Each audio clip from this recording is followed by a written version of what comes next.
Greetings. My question has to deal with love and how we relate to others. And in my young existence so far, I'm just wondering for the future, is there like a recipe for, I've heard you talk about, letting everyone off the hook and not focusing on when you love someone with attachments or with expectations.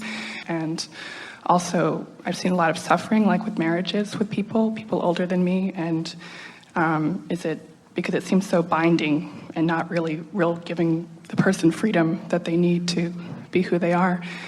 What does real love consist of? Because I really would like to know for my path and my journey. And I think just from what I've noticed, in marriages, some people think of it as institutionalized, and then there's religion that takes a part in it. And so I guess I'm just looking for a recipe that would be good to work for in the future in dealing with people and in relationships, or not just in love relationships, so we don't feel that pain or suffering, or we can love freely and let that person be who they need to be on their journey and their path, and it is what it is. Well, it sounds to us like you've got it figured out. We think the perfect recipe or the perfect marriage or relationship vows must certainly be, I like you pretty good, let's see how it goes.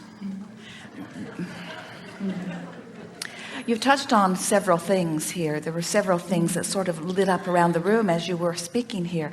And the most significant thing that we want to address here is that love, the feeling of love, when you are in a moment where you are offering love, you are in perfect vibrational alignment with that which is your source. And anything less than that is less than that. The emotion of love is an indicator about alignment, and you can apply it, as you said, to so many different things. It can be applied to your relationship with your significant other. It can be applied to almost any subject. As I focus upon this person or this subject, no matter what the subject is my approach to it allowing my full connection with my source energy, or is my approach to it somehow not? Now, you said something else that is very important, and that is that the emotional scale that we've been talking about all morning is on the end of it that feels like love is also your personal, in the moment, perception of freedom and empowerment. And we use the word perception carefully because everyone is free. You're so free you can choose bondage. No one else can vibrate for you. But how you perceive yourself to be, the amount of power that you perceive in the moment has to do with how much power you're connected to. And that degree of love that you are feeling is absolutely tied with that feeling of alignment with who you really are. And of course, on the other end of that disempowerment is there. So it's an interesting thing. You talked about the pain you see in relationships. Or why people can't let go, of another person. Or like you talk about, there's always abundance available, or everything's in perfect timing and the right person will come along when they need to be. So don't feel sadness, perhaps, if it's not in how you perceive it to be, because Source knows what you need at the right timing.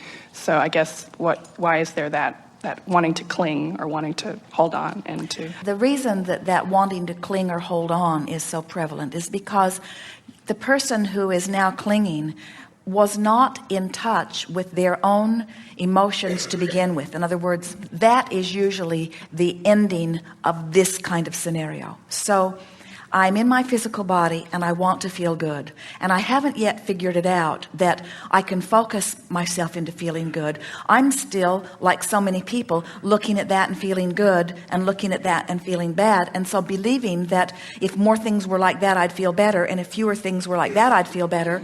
Still believing that I need to control circumstances.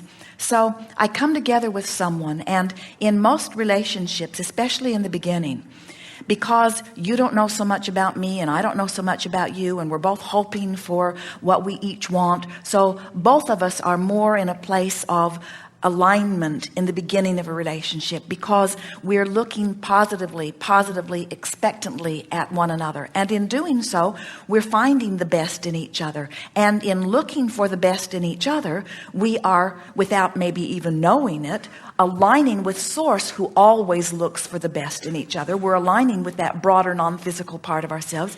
And so we say, oh, this feels so good. When you look at me and my physical body and you love me, you're in alignment with Source in order to love. And when you shower your love all over me, it feels so good, I say to you, in my physical form. So then, as that feels good, then what happens, however, is that you have to continue to hold yourself in a place of connection and positive expectation in order to flood that well-being all over me. And if you don't, then I feel like a puppet that somebody has let go of the strings. And then I begin saying things to you such as, you don't love me like you used to, or you don't make me feel the way you used to, when it was never your job to make me feel this way to begin with. All you were was a catalyst that caused me to connect with who I really am and how I really feel.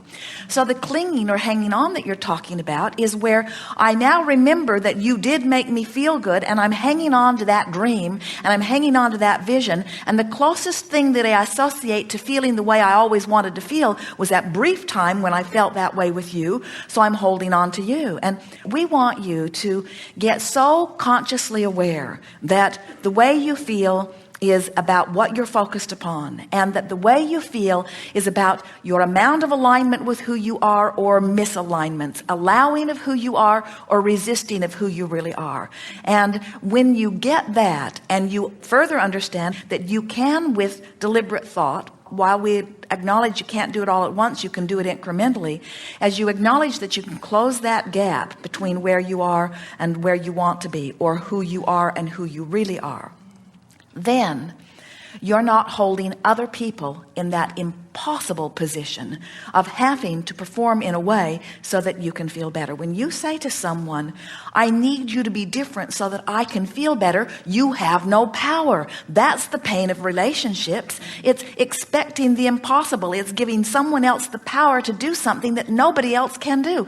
Nobody can hold you as their object of attention completely enough to assure that you will always be in alignment. And if they did, you'd be screaming and running and trying to get away from them because you would feel like you were suffocating, you see. So a relationship becomes magnificent when you let your primary relationship that you are seeking be with you. When you say nothing is more important than that I feel good, and then on a myriad of subjects you practice bringing yourself up the vibrational scale so that you show yourself that under all conditions that you have the power to focus and feel good. You don't ever have to leave your relationship behind. Your relationship, just like everything else in your life, is continuing to evolve. And right here in the middle of this relationship that may feel so awful that you want to run kicking and screaming from it, you're launching rockets of desire. You're amending your desires relative to that relationship. And Source is becoming all of that. The Source part of you is becoming all of that.